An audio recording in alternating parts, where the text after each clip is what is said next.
Client journey. So client journey is actually really important when you are thinking about launching, because we need to be confident in what our client experiences from start to finish when they're working with us, when they're in our community, if they're just a part of our audience. This is something that's going to help us understand what we are providing to them at every step of the way.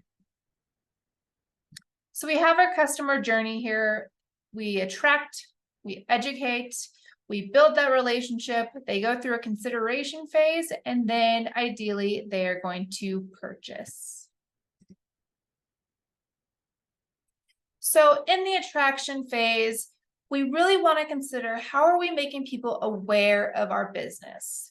Because if people aren't aware of our business, they're not going to sign up for our launches. They're not going to buy our programs or offers. We need to make sure that we're being intentional about awareness and then around generating leads, right? We need to be focused on this attraction phase, especially if we are new to business.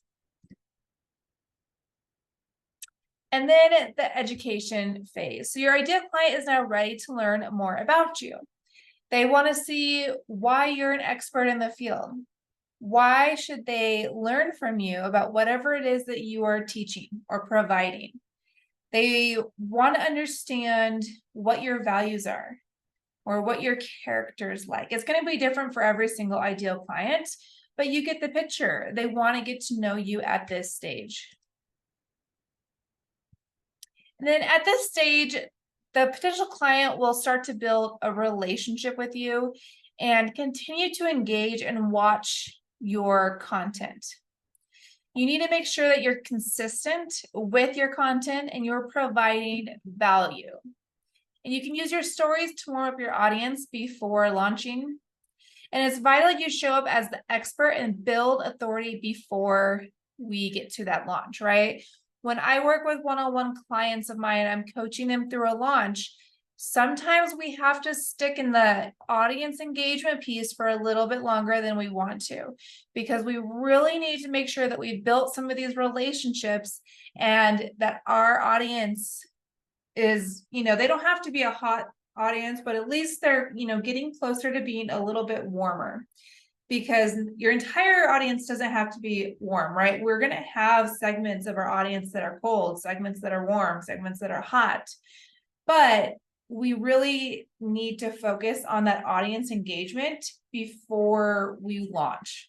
Now, if you're going to do a 60-minute launch, that's fine, because I don't feel bad if you do that, because you're not putting as much effort and time into planning a launch. And you're just kind of have fun. You're going to put yourself out there. People are going to start to notice that you're doing something. And, regardless if you sell, you're still creating that momentum in your business. Now, if you have a very cold audience and you haven't focused on building this relationship, you're not showing up as the expert, your audience isn't engaging at all, I really don't want you doing the 3 to 5 day event quite yet. It's going to be a great strategy for you to really, get it going, bring in new leads, take your audience from cold to warm.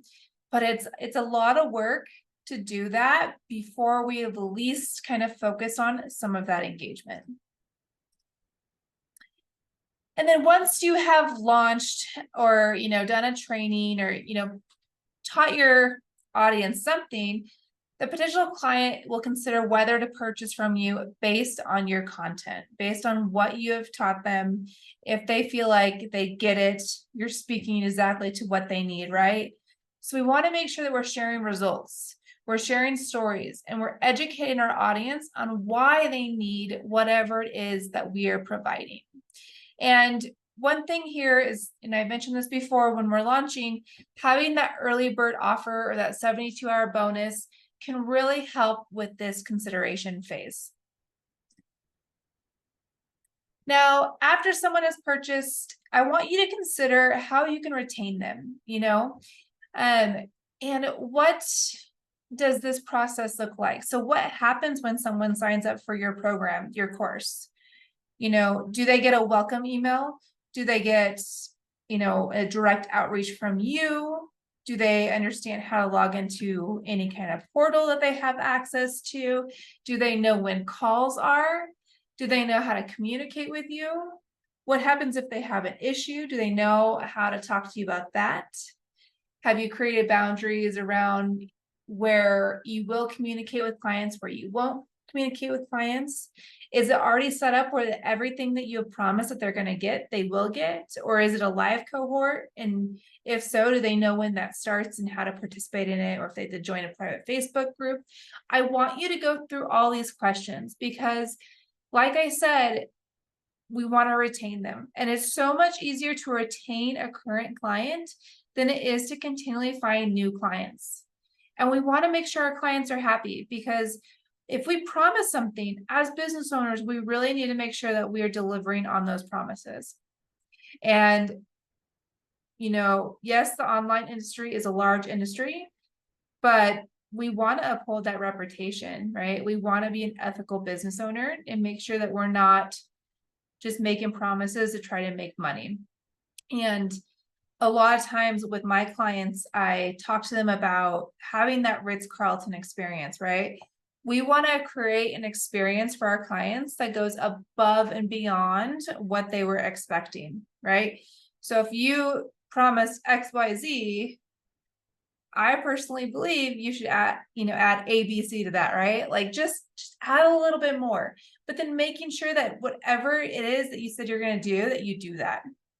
And if you say you're going to provide feedback, making sure that you have a system in place to provide that feedback. Or if you have your team members in there, and making sure that they understand those processes as well, so that everything just moves smoothly throughout the process. Because a happy client will oftentimes refer you in groups too. So this is another way to bring in new leads. So I could go on and on about the client experience. Let me know if you have any questions. This is just something that we really need to think about in our business, even if we don't launch, even if we have a different model, different structure within our business. It is something that we need to be aware of, because it is going to help with our revenue and help us scale in the long run.